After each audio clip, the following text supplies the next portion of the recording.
What issues do you have na hii serikali and yenu itakuwa tofauti aje? Kwanza, you cannot have personal differences na mtu ambaye hamjuani. Oh, you don't know the president? We don't know each other. We have never had opportunity. Unajua, nimekupa example ya watu nilikuwa nafikiria ni rafiki zangu. Kama Simba, unaweza sema labda there was a personal problem kwa sababu he was my friend. Tumefanya vitu mingi pamoja. Okay. Lakini mtu ambaye hamna contact, mtu ambaye hamjawahi kufanya kitu yoyote pamoja, as in where do personal differences come from? My differences with the president ni kutokana na jinsi ambavyo ameendesha nchi, kwa sababu mimi nimewaambia mara mingi kwamba sisi kama wanafunzi wa Mheshimiwa Baba Raila Amolo Odinga, wanachama wa ODM hasa ambao walikuwa msingi wa kuleta katiba hii ambayo tuko naye, kama msomi wa sheria ambaye anaamini katika maadili yaliyomo katika katiba yetu, shida yangu kubwa na serikali hii ni kwamba imetoka katika ile reli ya maadili. Nimejaribu kuelezea Wakenya kwamba manifesto ya serikali ambayo wananchi wanataka tayari iko ndani ya katiba ya Kenya. Inasema kwamba Wakenya, unajua tulikuwa na historia fulani. Tulikuwa na historia mahali tulitoka, tukafika mpaka kuwa na mfumo wa demokrasia wa vyama vingi, tukafika mpaka tuko na hii katiba ambaye imesherekewa nchi dunia nzima. Lakini iwapo wale ambao wako mamlakani hawatafuata kanuni na maadili ya hiyo katiba, basi watakuwa na shida na watu kama sisi ambao tunaamini kwamba lazima katiba ifuatwe. Kwamba kila jambo ambalo serikali inatekeleza, hayo maadili lazima yazingatiwe. Na maadili haya 6 muhimu utaikuta katika ile wanaita preamble ya katiba ya Kenya. Ya kwanza pale ni human rights ama haki za kibinadamu. Na kuna sababu tulianza na hiyo. Kuna sababu ambayo tulianza na hiyo Nyakundi, kwa sababu nimekuambia tulikuwa na historia. Sisi ambao tumekuwa katika vijiji tunakumbuka Mahindra za Moi, tunakumbuka zile Land Rover za Moi. Tulikuwa umekaa nje ya mti unatafuna miwa na baba yako akisikia sauti hiyo Mahindra ama Land Rover, anakimbia anaingia ndani ya miwa kujificha. Kwa sababu gani? Wale jamaa wa Moi nao hawakuwa na kuelezea kitu yote. Wanakubeba tu, wanakuingiza kwa nini na unapotea, hawaambii familia yako wamekupeleka wapi. So, na hiyo ndio kitu kinaendelea hapa sasa, hata hapa Nairobi. Hata kule Mathare, haya maandamano ambayo tulizungumzia jana ambayo walipiga watu wengine risasi, ilikuwa kwa sababu ya kupotea ya huyu kijana anaitwa Zizu. Yale mambo ambayo tulikuwa tunayaona miaka ya 90, inawezekanaje tukue na katiba ambayo inasema mambo haya yasimame na bado yanaendelea kufanyika. Inataka tuwe na demokrasia. Na demokrasia ama utawala wa kidemokrasia unapelekea kwamba kuwe na vitu fulani ambavyo vinajulikana kwamba hivi ndio misingi ya demokrasia. Kwa mfano, nitakupa mfano wa haraka kwa sababu wewe ni mwanahabari. Demokrasia inataka kuwe na uhuru wa vyombo vya habari katika taifa letu. Sasa ukiona kiongozi wa taifa anasimama anatoa vitisho dhidi ya waandishi wa habari ama kituo fulani cha kuchapisha habari, ujue kwamba huyo sio mwanademokrasia.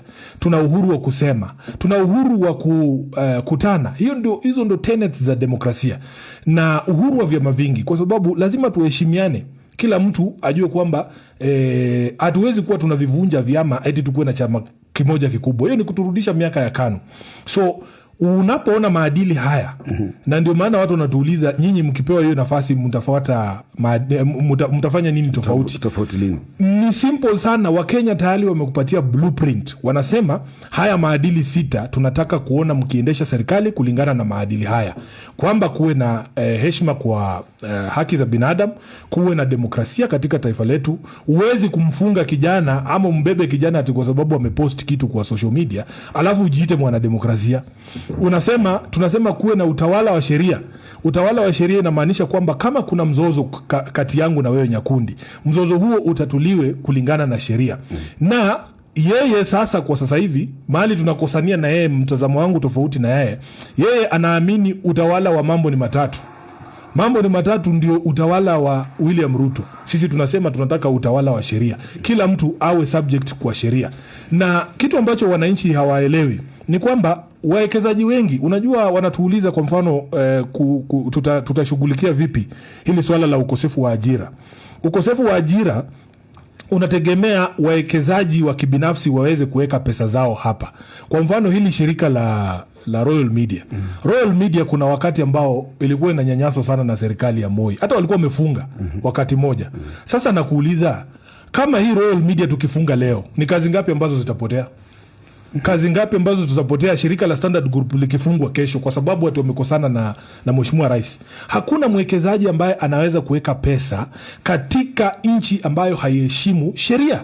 Tuko hapa tunajua hii mali yote mheshimiwa SK Macharia na shirika zima la Royal Media, hii ni pesa, inahitaji fedha. Pesa yake ameweka kuweka hivi vyombo ili kupeperusha haya matangazo. Sasa we niambie, polisi wakiingia hapa saa hii wabebe hizi vitu, hawaambii kwa nini wamebeba? Mkiwapeleka kotini wanawaambia mambo ni matatu.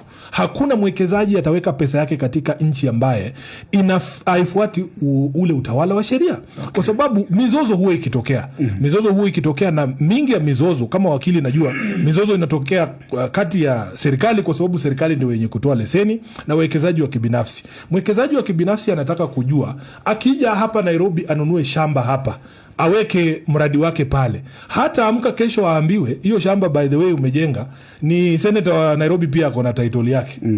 Unanielewa? Okay. Aende mahakamani, nifuatilia tu ili wazo. Aende mahakamani apewe amri ya kusema shamba ni yake. Akikuja hapa anakuta senator wa Nairobi ameweka vijana hapo ndani, anamwambia hiyo karatasi umetoka nayo huko, hiyo ni yako, shamba ni yangu. Mwekezaji yupi atafanya kazi katika mandhari kama hayo? Mwekezaji hawezi leta kiwanda Kisii, ndugu yangu, kama akifika pale ati kitu ya kwanza anaulizwa kuanzia MCA anataka alambishwe, MP anasema kama hujaniona hiyo watu yangu wamekataa hiyo vitu. Anatuma vijana kuandamana hapo kila siku. Governor anataka yake. Mwekezaji gani atafanya investment katika mandhari kama hiyo? Na ndio hii kitu inaitwa maadili na utawala wa sheria. It's very important for our young people to understand ya kwamba hivyo ndio tutatengeneza nini? Tutatengeneza ajira, kwa sababu lazima tulete wawekezaji hapa. Ufisadi umefanya kufanya biashara katika nchi yetu ya Kenya imekuwa very expensive. Na nitakupa tu mfano. Mimi nimetolewa juzi tu, lakini nilikuwa mwanakamati ya Kawi ama energy. Yes. Ndugu yangu, Kenya is amongst the most expensive when it comes to electricity. Na ukiwauliza ni kwa nini, tulifanya inquiry mzima pale kwenye bunge la Senate. Tukakuta kwamba ile mikataba ambaye ilisainiwa kati ya Kenya Power na wale wanajiita independent power producers ilikuwa ya kuwakandamiza wa Kenya. Unaona? It's not as if we don't have cheaper options ya kuleta kawi. Ethiopia wanatoa kawi less than 1 shilling per kilowatt hours, wakati sisi tunafanya 30 bob.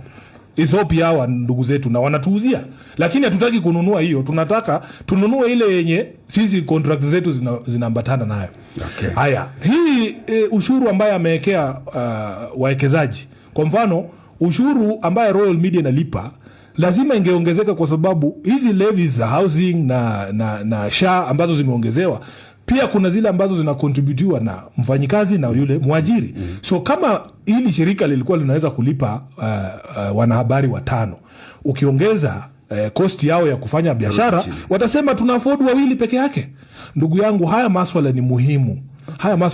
Kwa hivyo ile kitu ambacho nataka niwahakikishie wa Kenya, iwapo tutarejesha nchi hii kwa yale maadili ambaye yako katika preamble ya katiba yetu, mambo mengine yote yatanyooka na mambo mengine yatafuata.